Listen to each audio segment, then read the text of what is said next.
আব্দুর রহমান লিখেছেন, আমি একটি মসজিদে মুয়াজ্জিনের দায়িত্ব পালন করছি। মসজিদ কমিটির লোকদের মধ্যে মুয়াজ্জিনকে দোষারোপ করার প্রবণতা ব্যাপক।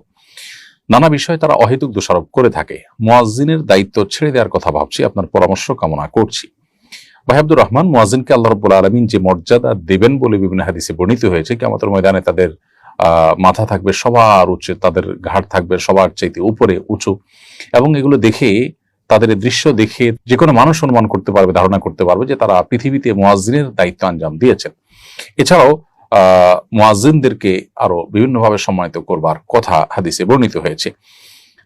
আল্লাহর সন্তুষ্টির উদ্দেশ্যে যদি কেউ মুয়াজ্জিনি করেন, তাহলে সেক্ষেত্রে যে পরিমাণ সওয়াব এবং বিনিময় এবং সম্মান আল্লাহর তরফ থেকে পাওয়া যাবে, সেই আশায় একজন ইমানদার হিসাবে নির্বিচ্ছিন্নভাবে ধৈর্যের সাথে কাজটি করে যাওয়ার জন্য আপনাকে আমরা বিনীতভাবে আহ্বান করব। আমরা পরামর্শ দিব মানুষের কটু কথাকে ইগনোর করার। এটা হয়তো আল্লাহর তরফ থেকে আপনার জন্য পরীক্ষা।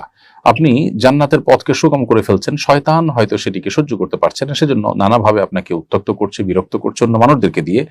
এই পরীক্ষা আপনাকে টিকতে হবে এবং জয়ী হতে হবে ইনশাআল্লাহ বিইذনিল্লাহ। আপনি আল্লাহর কাছে আজর পাবেন। কে কি বলেছে সেটা চাইতে বড় কথা এবং গুরুত্বপূর্ণ কথা হলো, আপনি আপনার জায়গা থেকে কতটা আপনার এই ভালো কাজটাকে ধরে রাখতে পারছেন।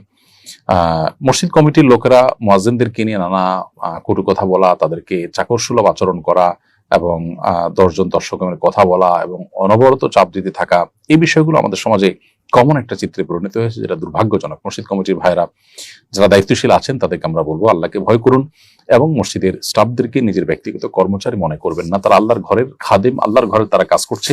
আপনারা মসজিদ থেকে যে টাকা পয়সা তাদেরকে দিচ্ছেন বেতন হিসাবে, ভাতা হিসাবে, সেগুলো সবগুলো আল্লাহর প্রতিনিধি হয়ে, আল্লাহর জন্য, আল্লাহর উদ্দেশ্যে মানুষ যে টাকা দেয়, সে টাকার রক্ষণাবেক্ষণ আপনি করছেন। এটা আপনার ব্যক্তিগত টাকা না। আপনি নিজেও যদি দেন তো আপনি আল্লাহকে দিচ্ছেন, এরপরে আল্লাহর তরফ থেকে আপনি রক্ষণাবেক্ষণ করছেন। বিধায় আচার আচরণগত দিকটা এখানে খুবই গুরুত্বপূর্ণ। মুয়াজ্জিনদের কোনোভাবে যেন মনে আঘাত না হয়, সেদিকটা আমাদের খেয়াল রাখতে হবে।